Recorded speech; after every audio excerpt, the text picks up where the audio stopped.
The summer heat hit Devil's Creek Station like a hammer on an anvil. Dust swirled around the wooden buildings as the afternoon sun baked everything under its merciless glare.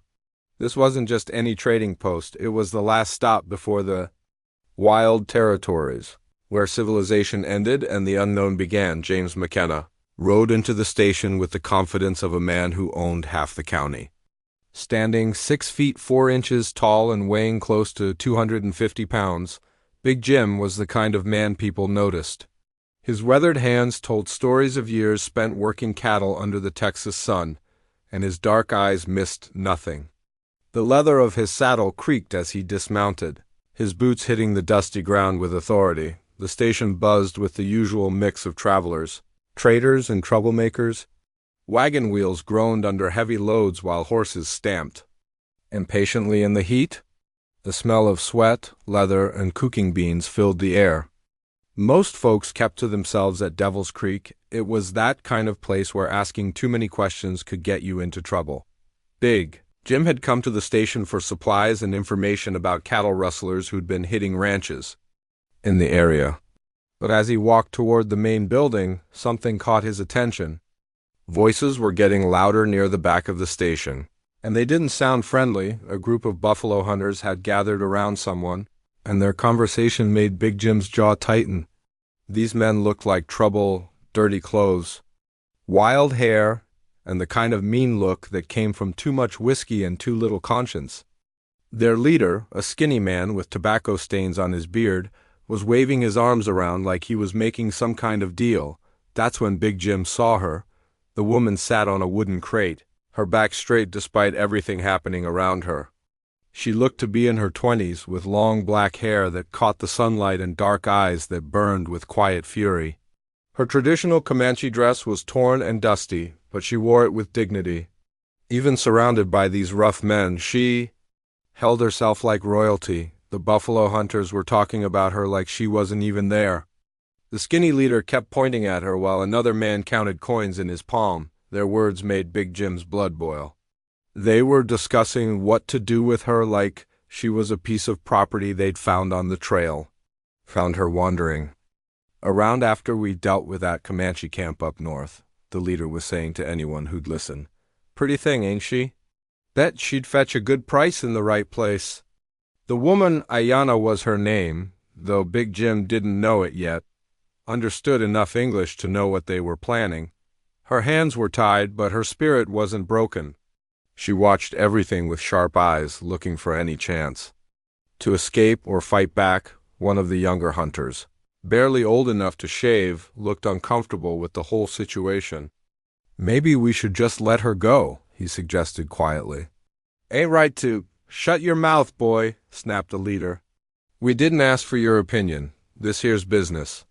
The station master, a nervous little man who clearly wanted no part of this mess, kept wiping his sweaty forehead with a dirty rag. He knew that getting involved in disputes could be bad for business, but he also knew that what these men were planning could bring trouble from the cavalry or local law. Big Jim had heard enough.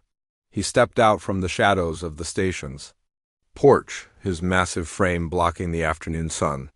The sudden appearance of such an imposing figure made the buffalo hunter stop talking and turn around. Afternoon, boys, Big Jim said in his deep, gravelly voice. His tone was calm, but there was steel underneath it. Sounds like you got yourselves a situation here. The skinny leader tried to put on a confident smile, but it came out looking more like a grimace. Everyone in this part of Texas knew who Big Jim McKenna was. His ranch was one of the biggest in the territory, and he had the kind of reputation that made smart men think twice before crossing him. Well, if it ain't Big Jim himself, the leader said, trying to sound friendly. Just handling some business. Here, nothing that concerns you. Big Jim's eyes moved to Ayanna, who was watching this new development with intense interest. For a moment their eyes met, and he saw something there that reminded him of a wildcat he'd once found caught in a trap. Fierce, proud, and completely unbroken despite the circumstances. That so? Big Jim said, never taking his eyes off the woman. What kind of business? The hunters exchanged nervous glances. They knew they were on shaky ground, but they'd invested time and effort in capturing Ayanna. and they weren't ready to walk away empty-handed. "Found this Comanche woman after a little skirmish up north," the leader explained, puffing out his chest. "Figured we'd bring her somewhere civilized. You know how it is. Can't have them running wild, causing trouble for decent folks." Big Jim knew exactly what kind of skirmish they meant, and his opinion of these men dropped even lower. He'd seen enough violence in his life to recognize the kind of men who caused it for sport rather than necessity. And what exactly were you planning to do with her? Big Jim asked, though he already knew the answer. The leader's smile got wider and nastier. "Well, there's places that pay good money for exotic girls like this one. Saloons, brothels, that sort of thing. A man's got to make a living, you understand?" That was the moment something shifted in Big Jim's expression. Anyone who knew him would have recognized the warning signs, the slight narrowing of his eyes, the way his jaw set, the subtle shift in his stance.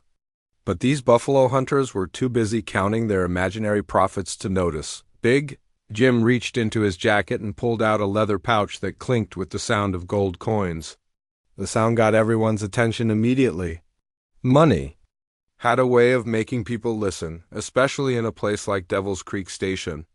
"I'll make this simple for you boys," Big Jim said, his voice carrying the authority of a man who wasn't used to being refused. "She's coming with me," the leader's eyes widened at the sight of the gold, but greed made him bold. "Now hold on there, McKenna. We found her fair and square. If you want her, you'll have to pay our price." The Big Jim tossed the pouch onto the wooden counter where it landed with a satisfying thump. The sound of gold coins hitting wood was louder than the station's usual noise. Everyone within hearing distance stopped what they were doing and turned to look. "That's more than you'd get from any brothel," Big Jim said matter-of-factly. "And it comes without the risk of having your throats cut by angry Comanche warriors looking for their missing tribeswoman." The threat was delivered so casually that it took a moment for the hunters to realize what he'd said. When they did, the color drained from their faces. They might be rough men, but they weren't stupid enough to ignore a warning from someone like Big Jim McKenna. The skinny leader picked up the pouch with shaking hands and looked inside. His eyes went wide when he saw how much gold was in there. It was enough to keep him and his men drunk for months, with plenty left over. "Well," he said, trying to save face, "I guess that's acceptable. She's all yours, McKenna." Ayanna watched this entire exchange with growing confusion and anger. Once again, her fate was being decided by men who treated her like an object to be bought and sold. She didn't know if this giant of a man would be better or worse than the buffalo hunters, but at least he hadn't looked at her with the same hungry eyes. Big Jim walked over to where she sat and carefully cut the ropes binding her hands. His movements were gentle despite his size, and he was careful not to touch her more than necessary. When she was free, he stepped back and gestured toward his horse. "Can you ride?" he asked quietly. Ayanna nodded, rubbing her wrists where the ropes had chafed. She understood that she had little choice in the matter, but something about this man's manner was different. He wasn't treating her like property or a prize to be claimed. The buffalo hunters were already heading for the station's bar, eager to spend their unexpected windfall. The skinny leader called back over his shoulder, "Pleasure doing business with you, McKenna. Hope she doesn't give you too much trouble." Big Jim ignored them completely. He was focused on Ayanna, who was standing now and studying him with those intense dark eyes. She was taller than he'd expected, and despite everything she'd been through, she carried herself with unmistakable dignity. "My name is James McKenna," he said, speaking slowly and clearly. "Most folks call me Big Jim. I'm taking you to my ranch where you'll be safe." Ayanna understood enough English to get the general meaning, but safety was a relative concept for someone in her position. Still, looking at this massive man with his weathered face and steady eyes, she sensed that he was different from the others who had controlled her fate recently. The station master brought out a saddled horse, a good Marais with kind eyes and a gentle manner. Big Jim had chosen well, picking an animal that wouldn't spook easily or try to throw an inexperienced rider dot as they prepared to leave Devil's Creek Station. Ayanna took one last look at the place where her life had changed direction once again. The buffalo hunters were already drunk and laughing. spending the gold they'd gotten for her. The other travelers had gone back to their own business, uninterested in the drama that had just played out. The Texas sun was starting to sink toward the horizon when Big Jim and Ayana rode away from Devil's Creek Station. The mare he'd chosen for her was steady and calm, responding well to her gentle touch on the reins. Ayana had been riding horses since she was a child, and it felt good to be on horseback again after days of being held captive. They rode in silence for the first hour, both lost in their own thoughts. Big Jim kept his horse at an easy pace, not wanting to push too hard on. The first day, he could see that despite her proud bearing, Ayana was tired. The ordeal with the buffalo hunters had taken its toll. Even if she refused to show it, the landscape around them was classic. Texas country, rolling hills covered in tall grass that waved in the warm breeze. Cattle dotted the distance like brown, and black specks and hawks circled overhead looking for their evening meal. It was beautiful in its own harsh way, but Ayana found herself missing the more varied terrain where her people had roamed freely as they rode. Big Jim couldn't help but steal glances at his traveling companion. She sat her horse like she was born to it, moving with the animal's rhythm in a way that spoke of years of experience. Her dark hair flew behind her in the wind, and despite everything she'd been through, there was still fire in her eyes. She reminded him of the wild mustangs that sometimes appeared on his ranch, beautiful, proud, and completely untamed. Ayana was doing her own studying. This giant of a man was nothing like what she'd expected from the stories her people told. About white ranchers, he wasn't cruel or demanding. He didn't try to make conversation or ask her personal questions. He just rode steadily forward, occasionally checking to make sure she was keeping up. His horse was a big black stallion that matched its rider's size, but even this massive animal seemed gentle under Big Jim's guidance. The first test came sooner than either of them expected. They'd been riding for about 2 hours when they stopped at a small creek to water the horses. The animals drank gratefully while Big Jim stretched his legs and checked his supplies. That's when Ayana saw her chance. The open prairie stretched endlessly in all directions, and her horse was fresh and fast. If she was going to escape, this was the moment. Without warning, she spurred her mare forward, leaning low over the animal's neck as they bolted away from the creek. The mare responded instantly, her hooves thundering against the hard ground as they raced toward the setting sun.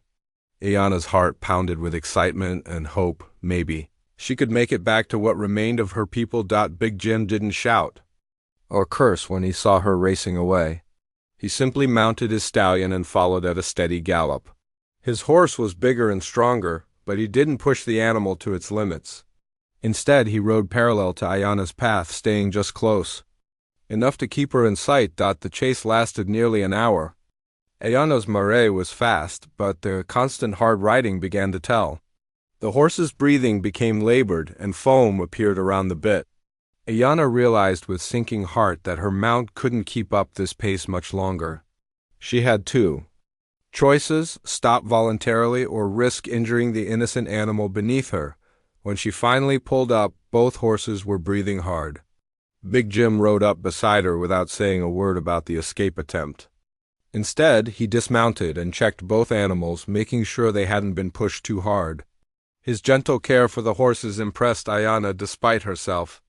"Good run," was all he said as he offered her his water canteen. There was no anger in his voice, no threat of punishment. It was as if he'd expected her to try to escape and wasn't surprised when she did. They rode the rest of the evening in continued silence. But something had changed. Ayana had tested this strange man and found him different from what she'd expected. He could have been angry, could have tied her to her saddle or threatened her with consequences. Instead, he'd simply waited for her horse to tire and then continued their journey as if nothing had happened. When the sun finally disappeared behind the hills, Big Jim found a good spot to make camp. There was a small grove of trees near another creek, providing both water and shelter from the wind. He unsaddled both horses and rubbed them down carefully, checking their legs and hooves for any problems from the day's ride. Ayana watched him work with the animals and found herself grudgingly impressed. Many white men she'd encountered treated horses like tools, something to be used until they broke down. But Big Jim handled the animals with the same care she'd been taught by her people. He spoke softly to them, and both horses clearly trusted him completely. The second test came that evening when Big Jim offered her food. He built a small fire, and was cooking beans and bacon in a cast-iron pan. The smell was actually quite good, and Ayana's empty stomach reminded her that she hadn't eaten a real meal in days. But accepting food from this man felt like accepting his authority over her, and she wasn't ready to do that yet. When he offered her a plate of the hot food, she turned her head away and refused to take it. Big Jim looked at her for a moment, then simply set the plate down within easy reach and went back to eating his own meal. He didn't try to convince her or explain why she should eat. He just left the choice up to her. The smell of the food was torture. Ayana's stomach growled loudly enough that Big Jim couldn't help but hear it, but he pretended not to notice. He finished his own meal, cleaned his plate, and began preparing his bedroll for the night. The plate of food remained untouched beside the fire dot. As the evening grew darker and cooler, Ayana found herself watching this puzzling man. He'd spread his blankets on the opposite side of the fire from where she sat, giving her as much space as possible. He didn't try to tie her up or post a guard. He seemed to trust that she wouldn't try to escape in the darkness, or maybe he just didn't care if she did. The food was still there, still warm, still smelling incredibly good. Ayana's pride warred with her hunger, and eventually hunger won. She picked up the plate and ate quickly, trying not to let Big Jim see how grateful she was for the meal. But she noticed that he'd relaxed slightly when she started eating, as if he'd been worried about her despite trying not to show it.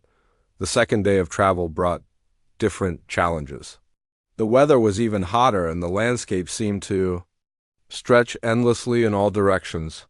They passed other travelers occasionally, a family in a covered wagon, a group of cowboys driving cattle, a lone rider heading in the opposite direction. Each time, Big Jim would nod politely but didn't stop for conversation. Ayana noticed that he was being careful about their route, avoiding the main roads where they might encounter cavalry patrols or other groups that might ask questions about his Comanche traveling companion. This consideration surprised her. Most white men wouldn't have cared about protecting her from uncomfortable situations. During the heat of the afternoon, they stopped in the shade of a large oak tree. Big Jim shared his water with her again, and this time Ayana accepted it without hesitation. The simple act of sharing water felt different somehow, less like captivity and more like companionship. It was during this rest stop that Ayana finally spoke. "Why?" she asked in careful English, the word carrying the weight of all her unspoken questions. Why had he paid for her freedom? Why wasn't he treating her like a prisoner? Why was he being kind when he could easily be cruel? Big Jim looked up from checking his horse's shoes, his weathered hands pausing in their work. For a long moment, he studied her face as if trying to decide how much truth to share. "Because what they were planning wasn't right," he said finally, his deep voice gentle despite its roughness. "No person should be bought and sold like cattle. But there was more to it than that, and they both knew it." After another pause, he added quietly, "And because you remind me of someone I lost a long time ago." He didn't explain who that someone was, but Ayana saw pain flicker across his features before he turned back to his horse. It was the first real glimpse she'd gotten into the man behind the imposing exterior, and it made her see him differently. That evening, as they made camp again, the atmosphere between them had shifted. They still didn't talk much, but the silence felt less hostile and more companionable. When Big Jim offered her food this time, Ayana accepted it with a small nod of thanks. When she helped gather firewood without being asked, he smiled slightly and nodded his appreciation. On the morning of the third day, Big Jim pointed toward a line of buildings visible in the distance. "Broken Arrow Ranch," he said simply, "your new home." Ayana looked at the sprawling complex of buildings and felt a mixture of curiosity and apprehension. She was about to enter a world completely different from anything she'd ever known. The nomadic life of her people, always moving with the seasons and the buffalo herds, was the complete opposite of this permanent settlement with its fixed buildings and fenced boundaries.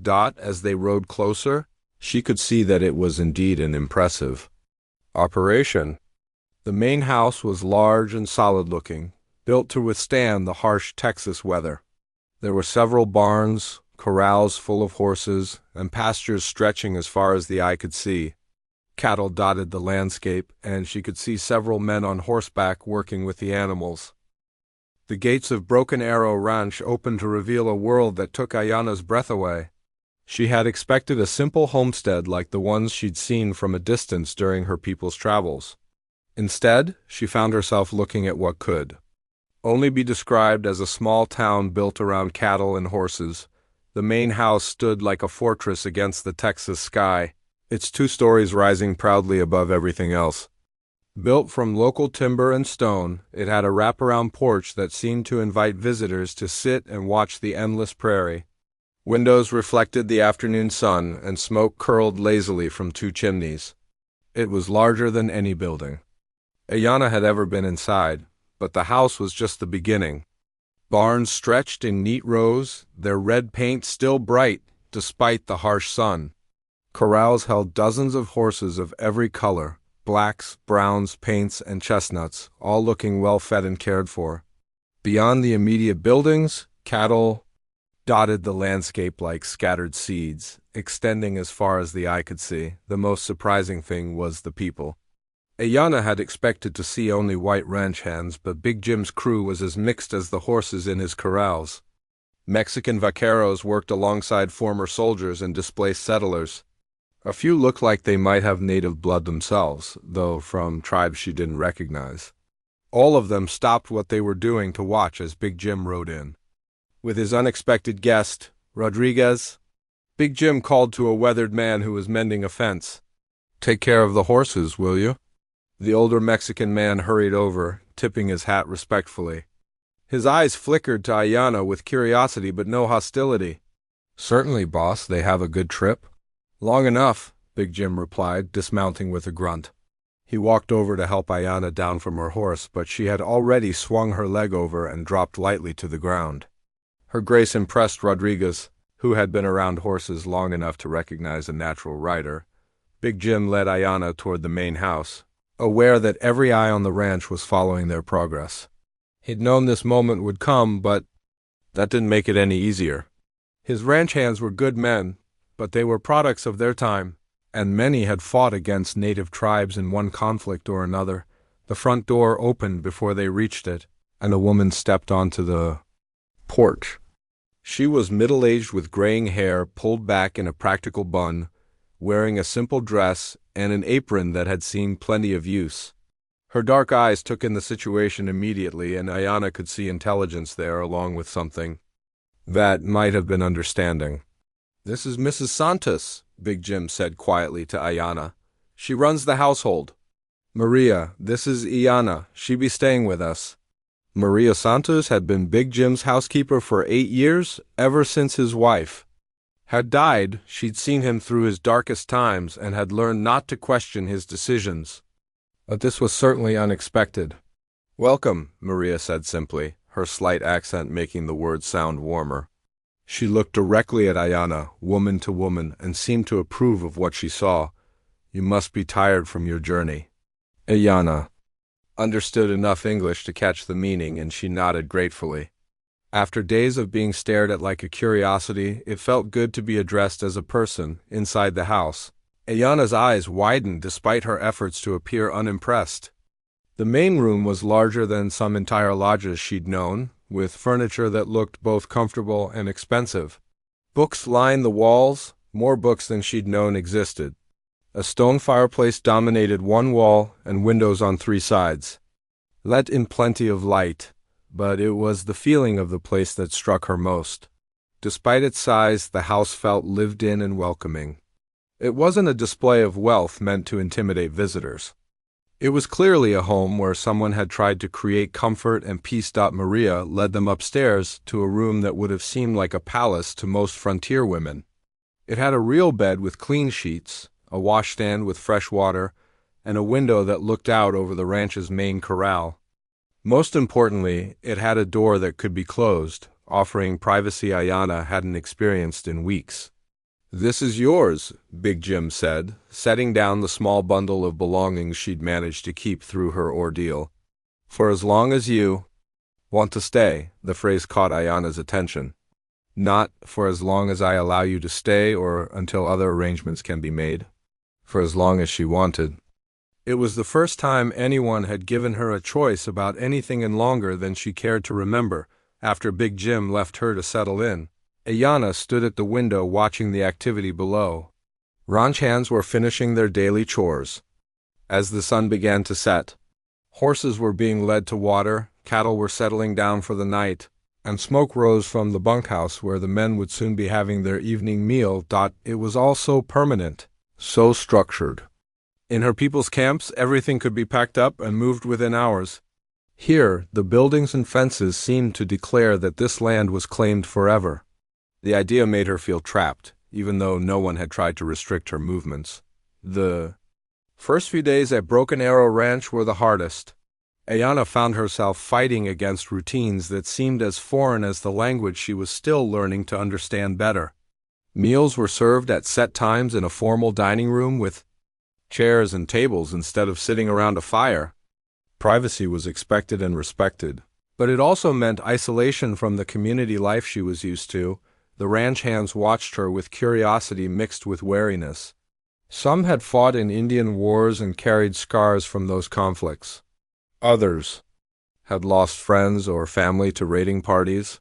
But Big Jim's authority was absolute on his ranch, and his protection of Ayana was made clear without him having to say a word about it. The breakthrough came during her first week when she discovered the horses. Ayana had been exploring the ranch, testing the boundaries of her freedom, when she found herself at the main corral where a dozen horses moved restlessly in the afternoon heat. One, a young paint mare, was clearly agitated about something. She kept tossing her head and pawing at the ground while the other horses gave her space. Rodriguez was trying to approach the mare with a rope, but every time he got close, she shied away. "Easy, girl," he was saying in Spanish. "What's got you so upset?" Ayana watched for a few minutes, then quietly entered the corral. The other horses noticed her immediately but didn't seem alarmed by her presence. She moved slowly toward the paint mare, making soft sounds that weren't quite words in any language, but seemed to convey calm and understanding. The mare's ears pricked forward as Ayana approached. Instead of trying to catch her, Ayana simply stood nearby and continued making the gentle sounds. Gradually, the horse's agitation decreased. When Ayana finally reached out, the mare allowed herself to be touched. "Stone in her hoof," Ayana said quietly, lifting the mare's front leg to show Rodriguez the problem. Her English was still limited, but she managed to communicate what she'd found. Rodriguez looked impressed as he carefully removed the small stone that had been causing the mare's discomfort. "Good eye," he said with genuine respect. "She wouldn't let me get close enough to check." Word of the incident spread quickly through the ranch. The hands began to see Ayana differently, not as an outsider who'd been forced on them, but as someone who understood horses and cattle as well as they did. Her skill with animals was something they could respect, regardless of her background. Big Jim had been watching this adjustment period carefully, ready to step in if any of his men caused problems. But he was pleased to see that Ayana was earning acceptance through her own abilities rather than needing his protection. The real test came when the summer storm hit. It started as just another hot afternoon, with the kind of still air that made everyone uncomfortable. The cattle were restless, and the horses kept looking toward the western horizon where dark clouds were building. Experienced ranchers knew the signs. A big storm was coming, and it was going to be violent. Big Jim started giving orders as soon as he saw the cloud formation. "Rodriguez, get the horses into the barn. Tommy, secure anything loose around the buildings. Everyone else, help get the cattle moved to the protected pasture." Ayana watched the sudden burst of activity with interest. In her people's camps, everyone had specific roles when storms threatened, and she could see that ranch life had similar organization. What she couldn't understand was why no one had given her any instructions. She was still trying to figure out where she fit into this emergency. When the wind hit, it came like a wall of force. bending the grass flat and sending dust and debris flying through the air. The temperature dropped 20 degrees in minutes, and the first fat raindrops began to fall. Within moments, those drops became a downpour that threatened to wash away everything in its path. That's when Ayana stopped thinking about her place. As an outsider and started acting on instinct, she saw Rodriguez struggling to get a frightened colt into the barn as the wind tried to tear the animal away from him. Without hesitation, she ran to help, positioning herself on the colt's other side to guide it toward safety. Her calm presence helped settle the young horse enough for them to get it inside. The weeks following the storm brought changes to Broken Arrow Ranch that no one could have predicted. As autumn painted the Texas landscape in shades of gold and red, something unexpected began growing between the unlikely pair who had found themselves thrown together by circumstance. It started with the books. Ayana had been curious about the volumes that lined the walls of Big Jim's study from the moment she'd first seen them. In her world, stories and knowledge were passed down through spoken words around evening fires. The idea that wisdom could be captured on pages and stored on shelves fascinated her in ways she couldn't fully explain.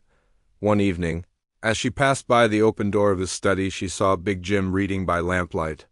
He looked up and caught her watching, and instead of turning away embarrassed, she stepped into the room with the directness that was becoming familiar to him. "Many books," she said, running her fingers along the leather spines. Her English was improving daily, but she still chose her words carefully. Big Jim looked up from the cattle breeding records he'd been reviewing. "You can read them if you want," he offered, though most are in English. "I learn," Ayana said with determination that made him smile slightly. "You teach?" That simple request changed their evening routine completely. After the day's work was done and the ranch had settled into quiet, Big Jim would sit with Ayana in his study, helping her work through simple books. She was a quick learner, her sharp mind grasping new concepts with surprising speed, but the lessons went both ways. As Ayana struggled with English words, she began teaching Big Jim phrases in her own language. She told him the Comanche names for the animals on his ranch, the words for different types of weather, and the expressions her people used to describe the land around them. "Your people have different words for kinds of wind," Big Jim observed.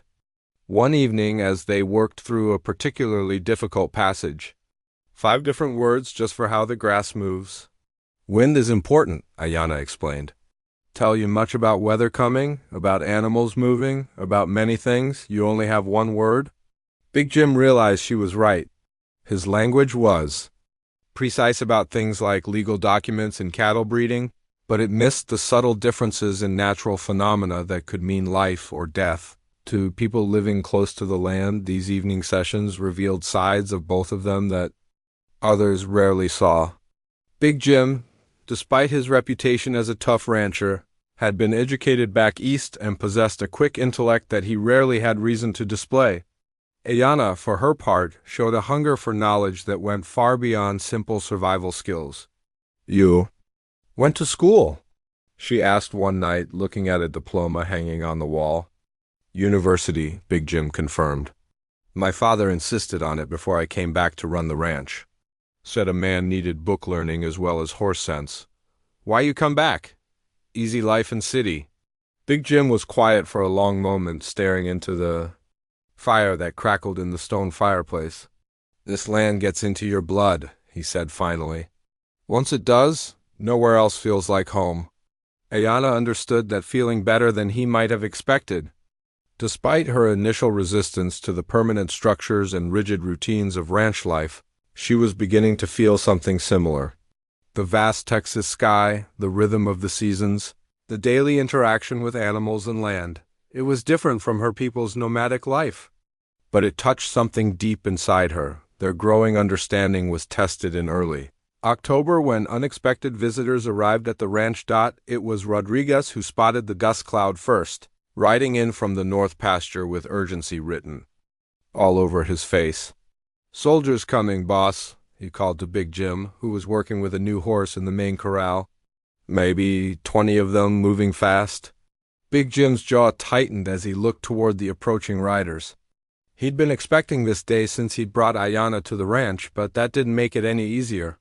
"Get her inside," he told Maria, who had appeared on the porch with worry etched on her weathered features, but Ayanna refused to hide. When Maria tried to guide her toward the house, she shook her head firmly.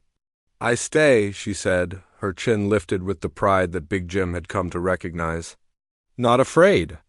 The cavalry patrol rode into the ranch yard with military precision, their blue uniforms dusty from hard travel.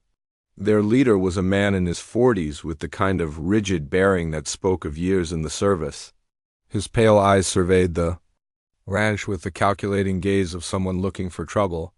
"Captain Morrison, United States Cavalry," he announced as he dismounted. "I'm looking for James McKenna." "You found him?" Big Jim replied, stepping forward. At his full height, he was nearly as tall as the captain while mounted, and his presence filled the space between them. "What can I do for you?"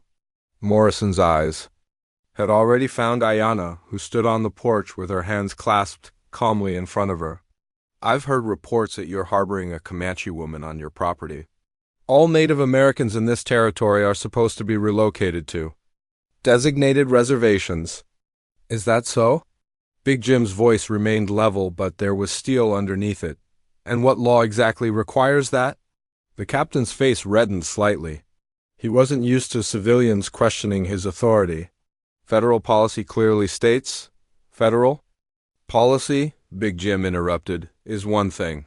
Federal law is another. I've read the treaties, Captain. I know what they say and what they don't say." The confrontation that followed was tense enough to make every ranch hand on the property stop what they were doing to watch.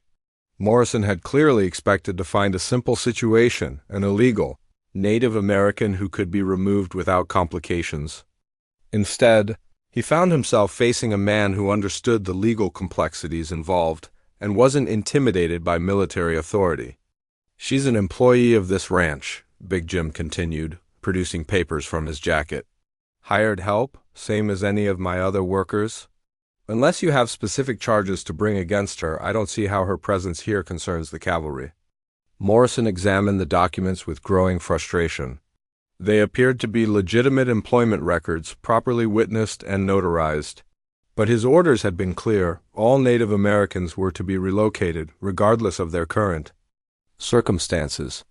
"These papers don't change the fact that she's Comanche," Morrison said finally. "My orders are to bring in any Native Americans found outside the reservations."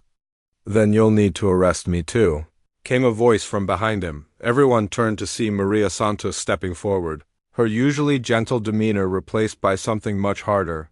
"My grandmother was Comanche, Captain." "Are you planning to relocate me as well?" Morrison looked confused. This wasn't the simple situation he'd expected. That's different. "You're obviously what?" Maria's voice carried decades of quiet dignity and sudden fire. "Obviously more acceptable because I speak English and wear a dress instead of traditional clothing. My blood is the same as hers." The standoff continued for what felt like hours, with Morrison trying to assert federal authority while Big Jim calmly disputed every legal point the captain raised. Ayanna watched it all from the porch, understanding enough to know that her fate was being decided by others once again, but also seeing something different this time. Big Jim wasn't just protecting property or asserting his rights as a landowner. He was genuinely fighting for her, risking his own reputation and possibly his freedom to keep her safe. The realization hit her like a physical blow, making her understand that what had been growing between them was more than just mutual respect or convenience. The crisis reached its peak when Morrison, frustrated by his inability to simply take Ayanna into custody, made a threat that changed everything. "I'll be back with federal marshals and proper warrants," he declared, remounting his horse. "This isn't over, McKenna. Harboring fugitives is a serious crime." "She's not a fugitive," Big Jim replied quietly, but his voice carried across the entire ranch yard. "She's under my protection, and anyone who wants to take her will have to go through me first." The words hung in the air long after the cavalry patrol had ridden away, leaving dust and tension in their wake. Every person on the ranch had heard Big Jim's declaration, and they understood what it meant. He wasn't just offering Ayana shelter, he was claiming responsibility for her welfare. Regardless of the consequences, that evening, as the ranch settled back into its normal routine, Big Jim and Ayana found themselves alone on the porch, watching. The sun set over the endless grassland. The crisis had forced them both to confront feelings they'd been careful not to examine too closely. "You take big risk for me," Ayana said quietly, her improved English making her thoughts clearer than they'd ever been. "Why?" Big Jim was quiet for a long time, his weathered hands gripping the porch railing. "Because some things are worth fighting for," he said finally, "and because ... He paused, struggling with words that had been locked inside him for years. "Because I lost my wife and child to fever 5 years ago. Thought I'd never care about anyone that much again." The admission hung between them like something fragile and precious. Ayana had sensed the grief in him from their first meeting, but hearing. Winter came to Broken Arrow Ranch like a slow-moving storm, bringing with it challenges that would test everything Big Jim and Ayana had built together. The first snow fell in late November, dusting the endless Texas grassland with white that made the landscape look like something from a dream, but the real storm was still coming, and it wouldn't be made of snow and wind. Big Jim had spent the week since Captain Morrison's visit preparing for what he knew was inevitable. He'd ridden to San Antonio twice, meeting with lawyers who specialized in territorial law and federal regulations. The legal situation was more complicated than anyone had expected, involving questions that had never been properly answered by the courts. "The problem," explained Judge Crawford, the most experienced lawyer Big Jim could find, "is that there's no clear precedent for this situation. The treaties are vague about individuals who aren't living on reservations but also aren't causing any trouble." Big Jim leaned back in the uncomfortable wooden chair, his large frame making it creak ominously. "So what are our options?" "We can fight it in court, but that could take years. We can try to establish her legal right to stay based on employment. But the federal government might not accept that, or—" The judge paused, clearly uncomfortable with what he was about to say. "Or what? Or she could disappear before they come back. Head north to Canada, maybe, or find some remote place where the federal marshals won't think to look." The suggestion hit Big Jim like a physical blow. After everything they'd been through, after the connection that had grown between them, the idea of Ayana disappearing into the wilderness felt unbearable. But he also knew it might be the only way to keep her safe. Back at the ranch, Ayana was facing her own impossible choices. She could see the strain that protecting her was putting on Big Jim, both financially and legally. Every day that passed brought them closer to another confrontation with federal authorities, and she knew that his stubborn loyalty to her could cost him everything he'd built. The conversations they'd been avoiding finally came to a head on a cold December evening.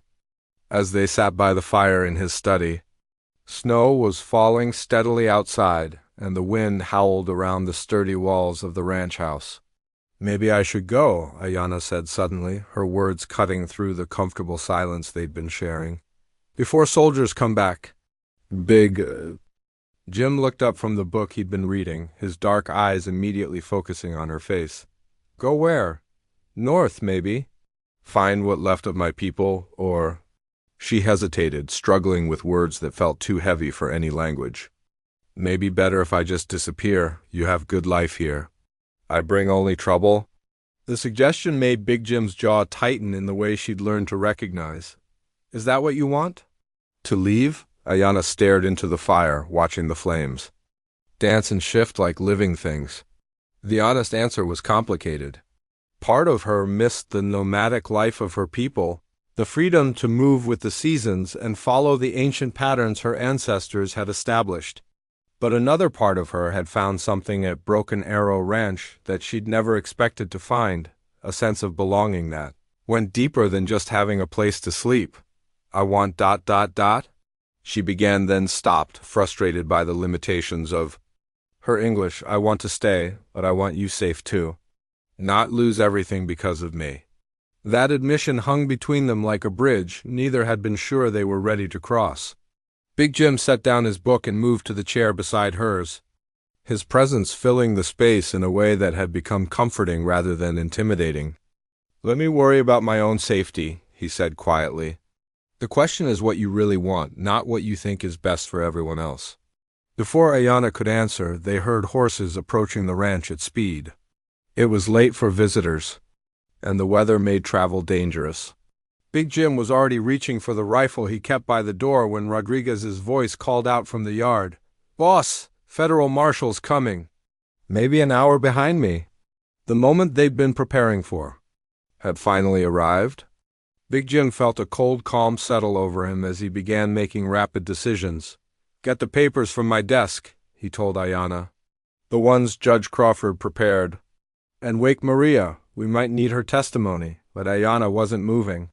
She stood in the middle of the room, her face set with a determination he recognized but had never seen directed at him. "No more running," she said firmly. "No more hiding. We face this together or not at all." The next hour passed in a blur of preparation. Big Jim assembled all the legal documents he'd gathered, while Maria helped Ayana dress in her finest clothes. A dress that Big Jim had ordered specially made, designed to bridge the gap between her traditional style and what white society would consider acceptable. When the federal marshals finally arrived, they found a very different situation than they'd expected. Instead of a fugitive hiding on a remote ranch, they encountered what appeared to be a well-established household with proper documentation and community support. Marshall Thompson, the lead federal officer, was a career lawman who dealt with territorial disputes for 20 years. Unlike Captain Morrison, he wasn't looking for a fight. He just wanted to execute his orders efficiently and move on to the next case. "Mr. McKenna," he said as he dismounted, "I have federal warrants for the arrest and relocation of one Ayana, described as a Comanche woman believed to be residing unlawfully on your property." "Marshal Thompson," Big Jim replied with careful courtesy, "I believe there's been some misunderstanding about the legal status of my employee." What followed was the most important legal discussion of both their lives. Big Jim presented his documentation methodically, while Maria provided testimony about her own mixed heritage and the precedent it might set. But the breakthrough came from an unexpected source. As the marshals were reviewing the paperwork, a rider approached from the direction of town. It was Judge Crawford himself, looking exhausted from hard travel but carrying a leather satchel that obviously contained important documents. "Marshal Thompson," the judge called as he dismounted, "I have new information that affects this case." The documents he carried changed everything. Through connections in Washington and weeks of legal research, Judge Crawford had uncovered territorial statutes that had been largely forgotten since Texas had joined the Union. Under specific circumstances, Native Americans who could demonstrate permanent employment and community integration could petition for territorial citizenship. "It's never been tested in court," Judge Crawford admitted, "but the law is clear.